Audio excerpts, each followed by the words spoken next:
বেশ কিছু জ্যোতিষী হঠাৎ যাদের 2000 টাকা ভিজিট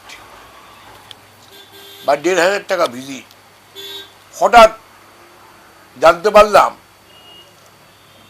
বিনামূল্যে জ্যোতিষী দেখবে। তার কারণ তার মায়ের বার্থডে, সেই জন্যে উনি বিনা পয়সা দেখবে। আমি বললাম বাবা, এ আবার কি কথা, মায়ের বার্থডে, তার মায়ের বার্থডে তিনি বিনা পয়সায় দেখবেন। আবার একজন জ্যোতিষী বলল, আপনার কাছে কিচ্ছু নেবো না, আমার ভিজিট 1500 টাকা, আমি 101 টাকায় দিই। বাহ, আমাদের তো জ্যোতিষীদের বেশ মাথায় ভালো বুদ্ধি এসেছে। তারা যখন 101 টাকায় দেখবে, কেউ বিনামূল্যে দেখবে, তখন একজন আমাকে প্রশ্ন করলো, মহারাজ আপনি যেমন পয়লা বৈশাখে 25%, 50% একটা জামা নিলে একটা জামা, আমরা নিজের শুনছি একটা ইলিশ মাছ কিনে একটা ইলিশ মাছ ফ্রি হয়, তাহলে মাছ আমদানি না হলে বেশি হলে তখন একটা না একটা ফ্রি। তা আমাদের জ্যোতিষীদের এই অবস্থা।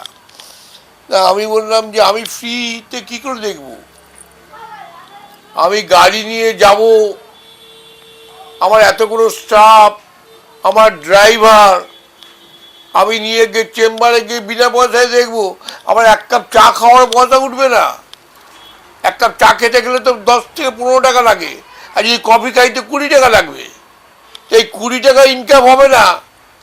আমি সারাদিনকে বকর বকর করে, তখন আমি দেখলাম কোন এক লেডি জ্যোতিষী বা এরা খুব বিনা পয়সায় জ্যোতিষী দেখছে, মানে বিরাট ব্যাপার, ভিড় মানে উপচে পড়ছে ভিড়। উনি তখন ফোনে বলছেন, আমি 15টা বেশি দেখবো না, আমি 10টার বেশি দেখবো না, বুকিং বুকিং বুকিং বুকিং। তাহলে এবার সাধারণ বলছে, জ্যোতিষীর কত লেভেলের, হাই লেভেলের জ্যোতিষী, বুকিং বুকিং বুকিং। তা আমি ব্যাপারটা দেখে বুঝতে পারলাম উনি 20 জন লেখে 5টাকে মুরগি করতে চাইছে। 5টাকে যদি উনি মুরগি করতে পারেন ভুলভাল বুঝিয়ে, তাই জ্যোতিষীরা ভালো কথা বলতে পারে। কিন্তু আবার তারা কামাখ্যার তো মুখ দেখে না, তারাপীঠ শ্মশানে কোথায় হোম করে আমি জানি না। আমি এরকমও দেখেছি, কোনো জ্যোতিষীর নাম বলতে পারবো না, সে বলতো তোর বাড়িতে ভূত আছে, আমি আছি, বোতলে ব্যাক করব। আবার সেই জ্যোতিষীকে দেখেছি, তান্ত্রিক বাবাকে, চিতার সামনে 2টো কাঠ জ্বলিয়ে এরম ধ্যান করছে আর এরা ফুল ছুটছে। এটা আমার নতুন কবে থেকে হলো রে বাবা, চিতায় তো আমরা হোম করতাম, এসব দেখছি। তাই এই হচ্ছে এখন অবস্থা।